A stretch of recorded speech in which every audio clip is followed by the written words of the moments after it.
Welcome, welcome. So this is a longer form video going into these decks.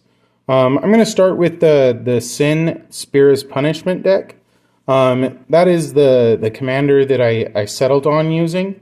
But I started off with Genova Ancient Calamity. And I made an error, actually, because this is one of the first decks I built. And after TOF, and I didn't really fully understand. I actually had to go back and edit some of the TOF deck lands and re-record that after I drew this and started looking into it, because I'd realized I included things in the initial deck that I couldn't, that were illegal. And that's when I started using Archdeck to help me figure this out.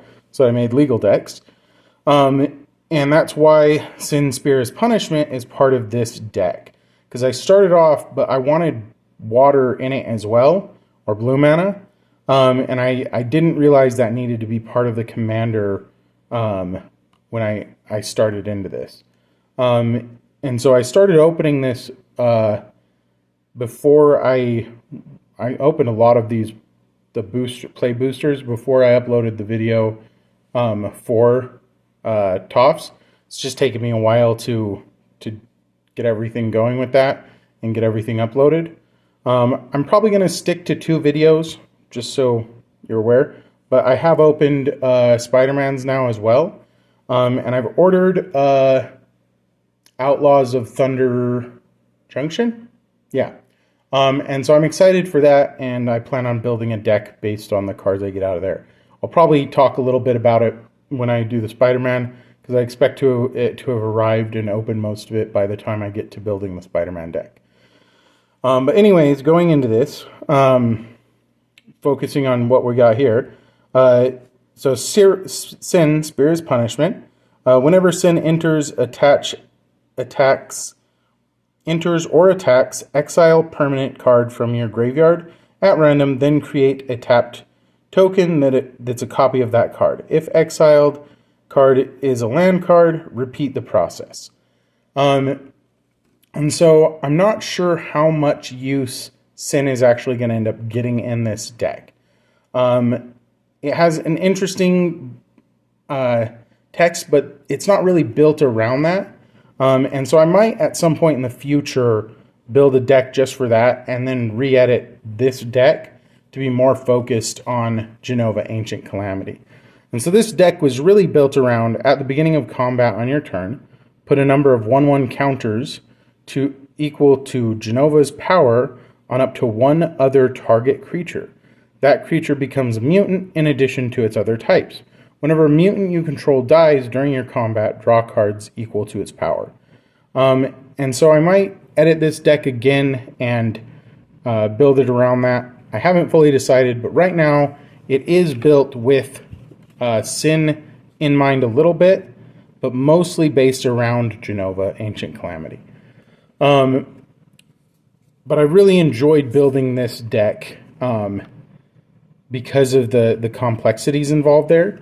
And so I'm going to give you some of the highlights, and then I'll talk about the other deck I built, which is built around Joshua Phoenix Dominant with Aerith Gainsborough in it. Because I am a big fan of Final Fantasy VII. It is what really got me into Final Fantasy as a kid. And so a lot of those cards have a much deeper interest for me.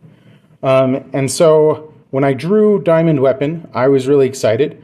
This spell costs 1 less to cast for each permanent card in your graveyard. Reach, immune, prevent all combat damage that would be dealt to Diamond Weapon. It being a 9 cost to get out, an 8/8, it's a really big card, and like that to me reminds me a lot of the game. And I thought it'd be really fun to pair that with Genova's ability and try and build counters on Genova and it, and see what I could do with that. But in drawing or opening the boosters, I also got both Vanilla Cheerful Easy and Fang Fearless Isil. And so I added these, and this deck I feel like is a little bit more all over the place because of things like this, that I wanted to include really interesting cards in it. And I found this pairing interesting. Whenever one or more cards leave your graveyard, you draw a card and you lose 1 life. This ability triggers only once each turn, which is the Fang ability. And then the vanilla is when vanilla enters, mill 2 cards, then return a permanent card from your graveyard to your hand. At the beginning of your first main phase, if you own and control vanilla and Fang, you may pay 3 colorless, 1 black, and 1 forest. If you do, exile them, meld them into Ragnarok Divine Deliverance. And I find this a really interesting feature of these cards. The fact that there are backs to some of them, because I usually use clear card sleeves. So I'm not sure how that will play in playing Commander. Since I expect to play casual, I don't expect it to be a big problem. But I think it'd be really fun to get this out. Ragnarok, the Divine Deliverance. Vigilance, Menace, Trample, Reach, Haste. When Ragnarok dies, destroy target permanent and return non-legendary permanent cards from your graveyard to the battlefield. I think that is a really interesting and fun card to get out, and then that ability sounds really cool to me. And it feels a little weird to put both the diamond weapon and that in there, because they're both really big cards. And I question whether or not that's a good idea, because it's a pretty expensive deck. But like, I've added cards like this, A Realm Reborn. Other permanents you control have tap, add mana of any color. And so like I'm hoping to get that out, or other cards that help with that. I also ended up getting a Newfound Adventure, or Farseek, which I guess is going to be the arena card. Sorcery, search your library for plains, island, swamp, or mountain card. Put it in the battlefield tapped, then shuffle. And so something to get me more lands is always a plus. But then I've also got cards like Kafka's Tower in here. You may look at the top card of your library at any time. You may play lands and cast spells from the top of your library. If you cast a spell this way, pay life equal to its mana value rather than paying its mana cost. Tap, sacrifice 10 non-land permanents. Each opponent loses 10 life. And so, like, I got that, and I realized that, like, it's a really cool card. And I've seen online that there's some value to it, but I'd rather play with the card than sell it. Like, I got it. I want to play with the cards that I drew. Once I'm done building decks, maybe I'll sell some of what I have left over. But for the most part, I plan on trying to use as much of it as I can in building decks that I play with family and friends. And with that, I also got a traveling chocobo. And this isn't any of the big ones that are really valuable. I'm not sure if I pulled something that valuable that I would keep it. But this one's not a really, really expensive one. Because from what I understand, some of them are crazy, in my opinion. Like, it's cardboard. Let's be serious here. To me, like, it's not really worth more than $1. But I realize there's collectors, and they have different assessments than me. That's fine. Everyone's allowed to be different. And so I got this, and I really wanted to keep it. Traveling Chocobo, you may look at the top card of your library. Anytime, you may play lands and cast bird spells from the top of your library. If a land or bird you control entering the battlefield causes a triggering ability of a permanent you control to trigger, that ability triggers an additional time. And so I'm interested in that pairing with Kafka's Tower, and seeing fun triggers with that. And I also ended up getting Princess Sarah, or Asawa Lost but Seeking. And you may play 2 additional lands on each of your turns. And so I am hoping to be able to trigger draws with this and get lands, since I put some really expensive cards in here that do interesting things. And I'd really like to be able to trigger them, to have them play and use them in the game. And even with the ones that I've already got that are expensive, I still decided to include Ultimecia, Time Sorceress. Whenever Ultimecia enters or attacks, surveil 2. Look at the top 2 cards of your library, then put any number of them into your graveyard, the rest on the top of your library in any order. At the beginning of your turn, your end step, you may pay 4 colorless, 2 water, 2 black or swamps, and exile 8 cards from your graveyard. If you do, transform Ultimecia, and it becomes Ultimecia Omnipotent. Menace. This creature can't be blocked except by 2 or more creatures. Time compression. When this creature transforms into Ultimecia Omnipotent, take an extra turn after this one. And like I'd really like to be able to trigger that while having something like Diamond Weapon out, because I think that would be really bad for people I play with. But I think it would be really hard to pull some of that off as well, because they're really expensive cards.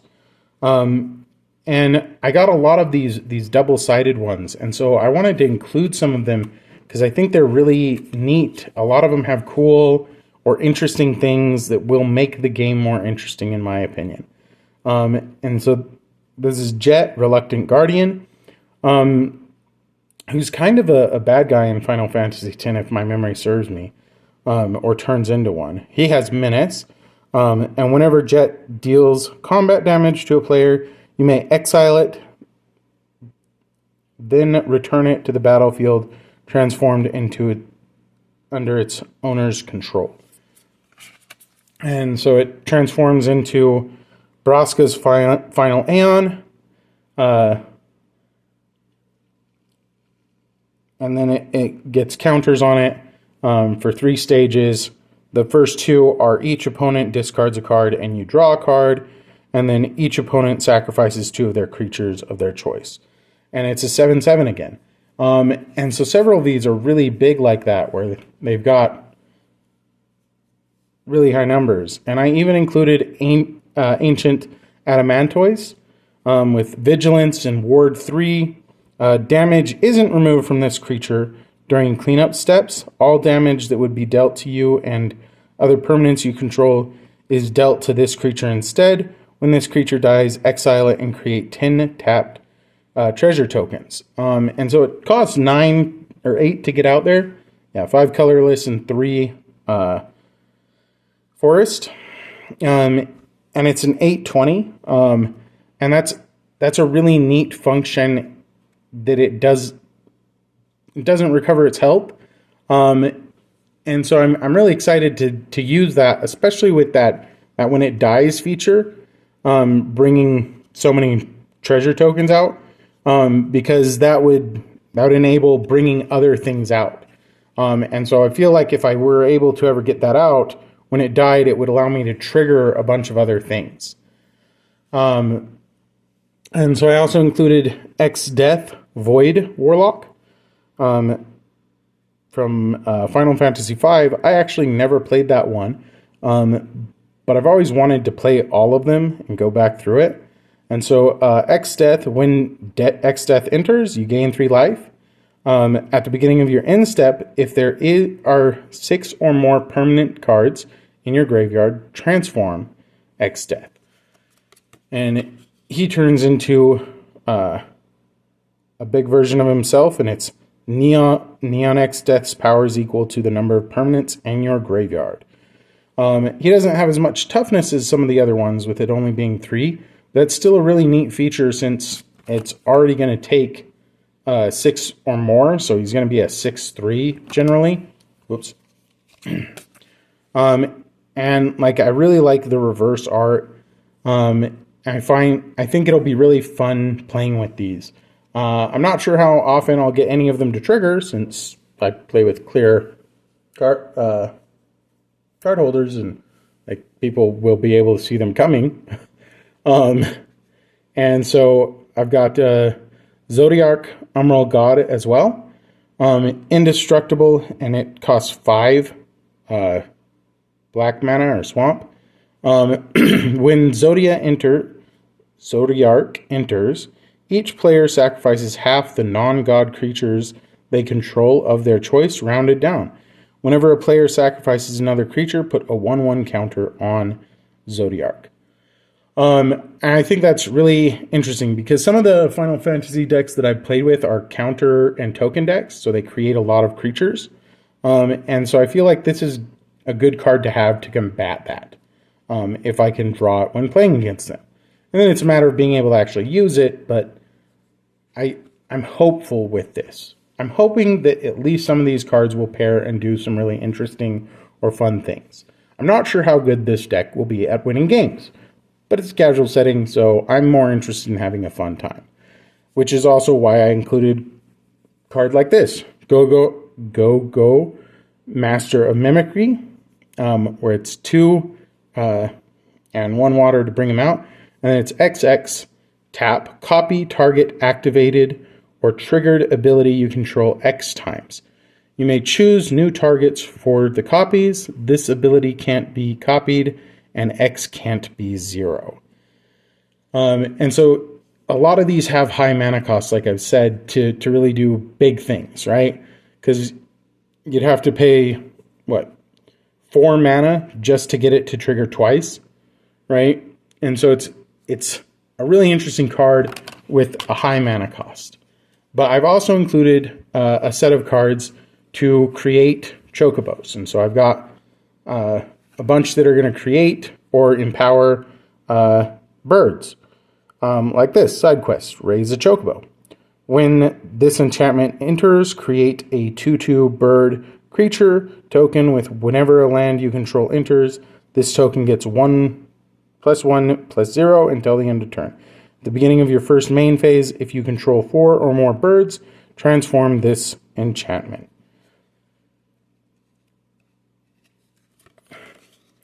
And then on the back, it's the Black Chocobo. When this permanent transforms into Black Chocobo, search your library for land card, put it on the battlefield tapped, then shuffle. Landfall. Whenever a land you control enters, birds you control get +1/+0 until the end of turn. And to go with that, I've got Saz Kurtzroy. When Saz Kurtzroy enters, you may search your library for a bird or basic land card, reveal it, put it into your hand, then shuffle. When Saz Kurtzroy attacks, put a 1/1 counter on target creature, then double the number of 1/1 counters on that creature. And with that, I have Saz Chocobo. Landfall. Whenever a land you control enters, put a 1/1 counter on this creature. Ride the Shoof Poof. Landfall. Whenever a land you control enters, put a 1/1 counter on target creature you control. Pay 5 and 2 forest. This enchant becomes a 7/7 beast creature in addition to its other types. And so that really fits with the theme of the deck as well, where there's a lot of big creatures that also have other abilities.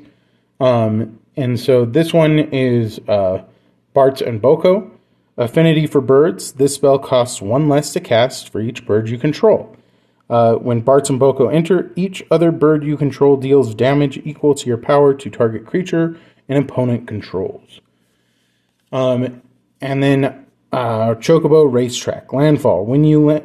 Whenever a land you control enters, create a 2/2 green bird creature token. With whenever a land you control enters, this token gets +1/+0 until the end of turn. And so there's several, that set of cards, and then some of the other, just other cards in there, they also pair with that. And so this deck has a lot of really big creatures in it, and then some token creation with chocobos. And I'm really excited to play it and try it out. I really am disappointed a little bit in myself and still considering editing it to take out the water. But for now, I'm going to leave it in because there's still some really cool cards that rely on the water mana type to trigger and be usable. But I might focus the deck down just to swamp and forest at a later date. I haven't totally decided. First, I want to play test it before I make that decision. And depending on how it play tests, I might cut out the water on the deck. But in the meantime, I'm really excited for it. I think it's really fun, and I'm kind of calling it my bosses deck, my Final Fantasy bosses deck. Because these are the three that I initially set to be in the deck. And all of them are bosses in Final Fantasy games, or related to bosses like Sephiroth. And so I had a lot of fun putting that deck together.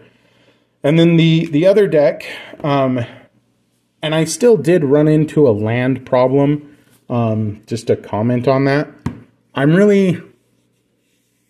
thinking I'm going to try and find locally some lands and source just some really cheap lands to supplement into the decks. Because I really want to build a lot of decks with this so that I can play it with family and friends. And have a lot of variety so that it doesn't get stale or old or feel like they only have a few decks to select from. And so I'm probably going to look into that and see what I can do. But in the meantime, I've added that deck, the Avatar deck, to the four Commander Precon or pre-build decks that I got. And so this one, though, this is this deck I had a lot of fun building.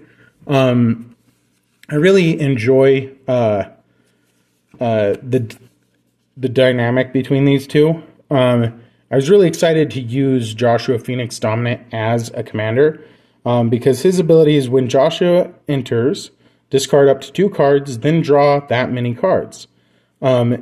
Pay 3 colorless, 1 mountain, and 1 plains, or red and white. Tap, exile Joshua, then return it to the battlefield transformed under owner's control. Activate only as a sorcery. And on the backside, it's Phoenix, Warden of Fire. And it is a legendary enchantment creature. And so it's putting counters on it. And so the first 2 are Phoenix deals 2 damage to each opponent. And then it has Flames of Rebirth. Return any number of target creature cards with total mana value 6 or less from your graveyard to the battlefield. Exile Phoenix, then return it to the battlefield face up. And so it reverses back and forth going between the 2. And he has that lifelink on the reverse side, which pairs with Aerith Gainsborough, who has lifelink as well. Whenever you gain life, put a 1/1 counter on Aerith Gainsborough. When Aerith Gainsborough dies, put X 1/1 counters on each legendary creature you control, where X is the number of 1/1 counters on Aerith Gainsborough. And so I was really excited to use these 2 together because I thought that would be a really interesting dynamic since I could keep bringing her back and continuing to keep her around even if she gets removed or dies, because she's just a little 2/2 and he's a 3/4 with the reverse side being a 4/4. And I need to look into the rules to see how the counters would stack, if I could stack them onto them or if I'd be using it somewhere else. Not that I'm certain that he'd get to stick around for terribly long if I built him up using Aerith, but it feels like an interesting combo to build the deck around. And so I started with them, and I wasn't quite sure what I wanted to do, but I decided to try and build it kind of around equipment with with some of the legendary creatures and creatures that I use pairing into that. And I also thought it'd be fun to use Yuffie because I drew her. And the ninjutsu feature is really cool in my mind. So Yuffie, Materia Hunter, ninjutsu is pay 1 colorless and 1 fire. Return an unblocked attacker you control to your hand. Put this card onto the battlefield from your hand, tapped and attacking. When Yuffie enters, gain control of target non-creature artifact for as long as you control Yuffie. Then you may attach an equipment you control to Yuffie. And so, like, I think that's a really fun trigger, and I really want to find interesting ways to use it. And so I included, I think, 9 or 10 equipment artifacts that are equipment in this. I'm going to go through it a little bit, and so you'll probably see those. But I also included some other cards that I think help make this deck more interesting, like Squall Leonhardt, where he has First Strike, Vigilance, Lifelink, Aura, and equipment spells you cast cost 1 less to cast. And so I like that ability. And so his subname is Danithia Casparian Paragon. If you're looking at it on Arena or digitally, I guess. I couldn't find that in Arch deck, but I found the subname. And so I assume there's some copyrights issue, which is unfortunate. It's always frustrating when that comes up, digital things, but it is what it is. And so Squall Leonhardt, he has that neat feature to help with equipment. And so getting him, I decided that I would use equipment to try and create lifelink and other things with Yuffie. And then I knew that I would need some way to help with lands. And this one I hadn't used in the other deck. And so I decided to add Zelditch to this one, who their text says, you may play an additional land on each of your turns. Zelditch gets +1/+0 for each land you control. At the beginning of your end step, return a land you control to its owner's hand.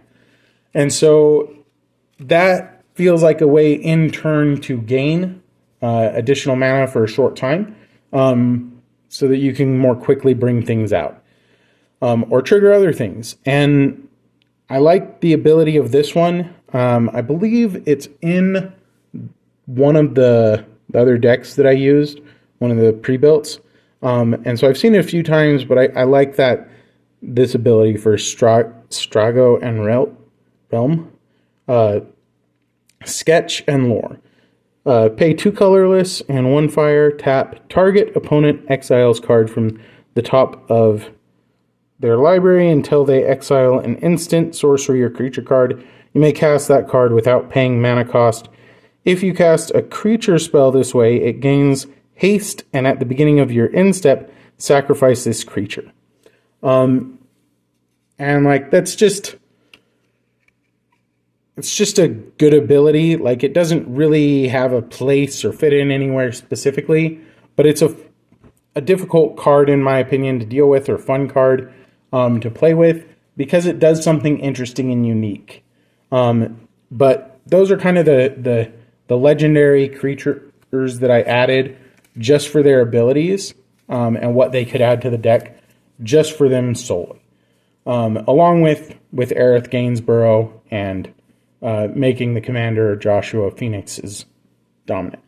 And these are some of the cards that I added to build out the deck around what I had. Albert Steiner, who has lifelink. Albert Steiner gets +1/+1 for each equipment you control. Barrett Wallace, Reach. When Barrett Wallace attacks, it deals damage equal to the number of equipped creatures you control to defending player. And so even though it's a 4/4, I feel like the equipment's going to change that. I'll have to look up the exact rules, but I felt that would be interesting with the other ones I'm adding in here. And so along with that, I've got Furion, Wild Rose, Furion, Wild Rose Warrior. Equipped creatures you control have haste. When a non-token equipment you control enters, create a token that's a copy of it, except it has this equipment's equipped abilities cost 2 less to activate. Sacrifice that token at the beginning of the next upkeep.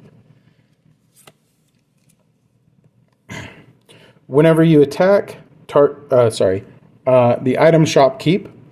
Whenever you attack, target attacking equipped creature gains menace until the end of turn. And then with that, I added weapons vendor. When this creature enters, draw a card. At the beginning of combat on your turn, if you control an equipment, you may pay 1. When you do, attach target equipment you control to target creature you control. And so I believe I have 8, 10, or 9 equipments here, or things that are going to become equipment. And so I'm hoping to be able to bring them out and that they'll stick around. And so I added, I might be tweaking it and adding more equipment as well to this deck. These were the unique equipments that I had not in use with something else. And so I had Paladin's Arms, which is job select, and will create a token hero to equip to when it comes out. And then it's just a +2/+1, has ward 1, and knight in addition to other types, and equip 4. And so with the shop keep, that's going to reduce the overall cost to equip it, right? And so I can get it onto creatures that I want it on to help buff them for less if I can get the shopkeeper, or the weapons vendor, not the shopkeeper, the weapons vendor out to help with that. This one was specifically because Aerith's in this deck. White Mage's Staff. Equipped creature gets +1/+1. Whenever this creature attacks, you gain 1 life, and is a cleric in addition to other types. It also has that job select. A lot of these do, which is a neat feature, in my opinion.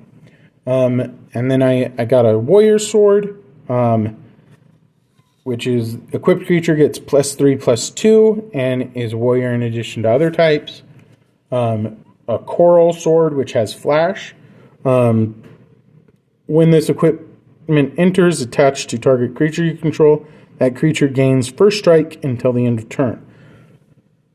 And then I also got a side quest, Play Blitzball. At the beginning of your combat on your turn, target creature you can control gets +2/+0 until the end of turn.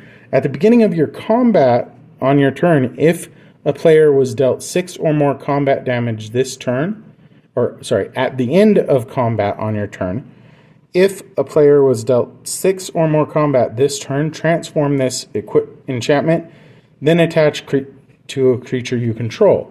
And so it transforms into double overdrive. Equipped creature gets +2/+0 and has double strike. And I like what double strike does. I also like the reverse cards. I think they're really fun to add into the deck.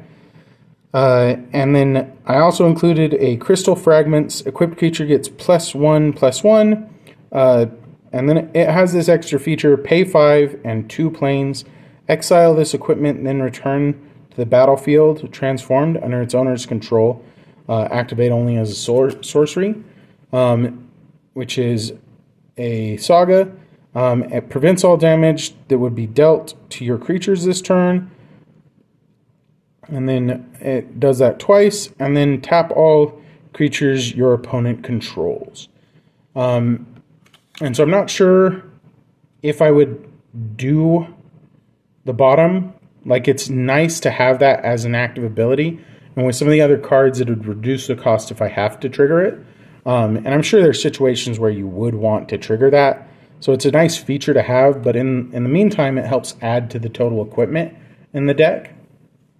And then it has a nice reverse side as well. Then I have Machinist's Arsenal, which has that nice job select feature. Equipped creature gets +2/+2 for each artifact you control, and is an artificer in addition to other types. And so that feels like a really powerful card when paired with everything else, especially if I can get multiple equipments out, or artifacts out for that one, because that's just artifacts, it's not specifically equipments. Because I do have other artifacts in there to help generate mana and card draw. And then the last equipment that I have is Dragon's Lance, which has that job select. And then equipped creature gets +1/+0 and is knight in addition to other types. And then during your turn, equipped creature has flying. And so I feel like that's going to be very powerful with the flying feature if I compare it with the other cards. And so in addition to all of that, I also had some additional cards that I thought were interesting and I'd show. Minua, Rebellion Strategist, who has lifelink, which would help with Aerith Gainsborough. Whenever an opponent attacks with creatures, if 2 or more of those creatures are attacking you and or planeswalkers you control, draw a card.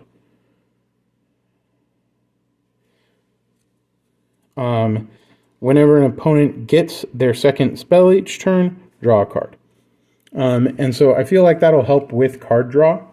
And then Gahartia, reach the Alingan Eye. Whenever one or more other creature and or artifacts you control die, draw a card. This ability triggers only once each turn.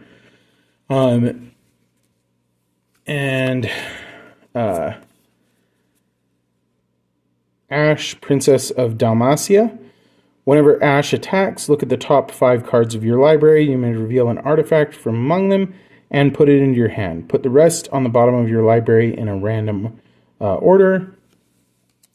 And then another card that reverses, Venat, Heart of Hydealian. Whenever you cast a legendary spell, draw a card. This ability triggers only once each turn. And then Hero's Sundering, pay 7, tap. Exile target non-land permanent. Transform Vinita. Activate only as a sorcery. Hylian, the Mother Crystal.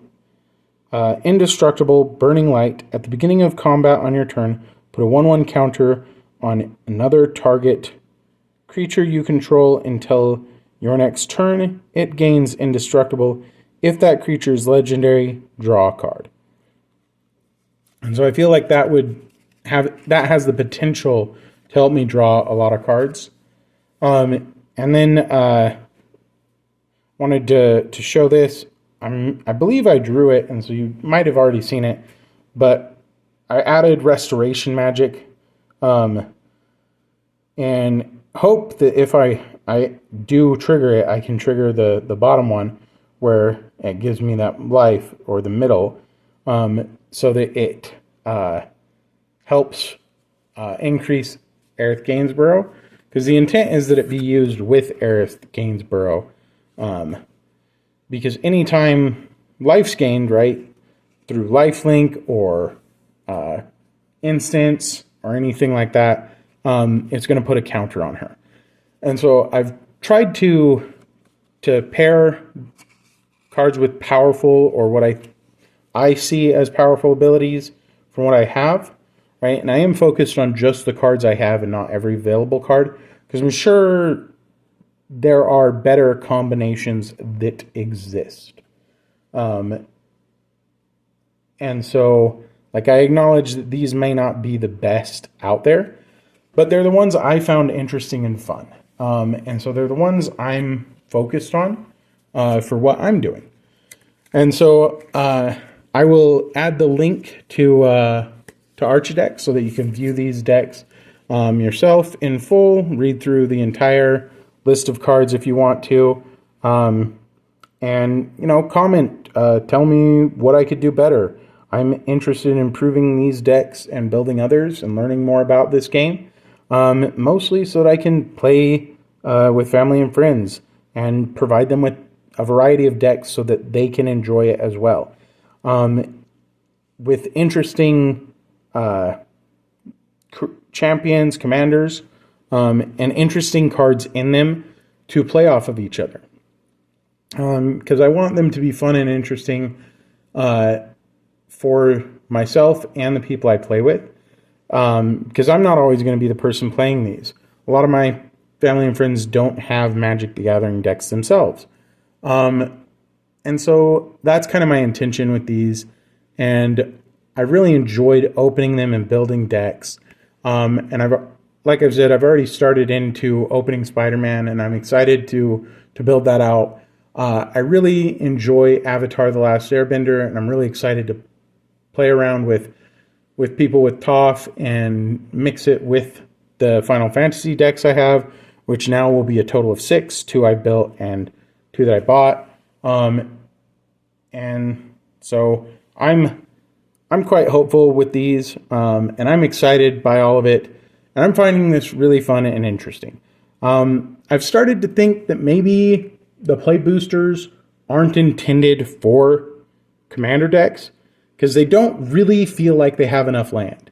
The only reason I was able to build 2 decks and get really close to having enough land is because I had that bundle. That bundle came with a lot of lands in it. I still ended up buying some lands from a local shop to help round out the lands for these decks. And I think I mentioned it earlier, I'm looking to buy just some more lands to help round everything out, because I'm finding that the play boosters do not provide enough lands in general, which is kind of unfortunate because from what I understand, Commander is one of the more popular play styles. Comment down below, tell me if I'm wrong. But I feel like maybe I'm missing something. Maybe there's something I don't know. I'm still pretty new to this. I don't have a lot of friends who play, like I've said. Right now, I'm basically the only one providing decks. And so I do enjoy it, though. I really like building the decks. I saw that on Archideck, there seems to be some competitions going on now and again.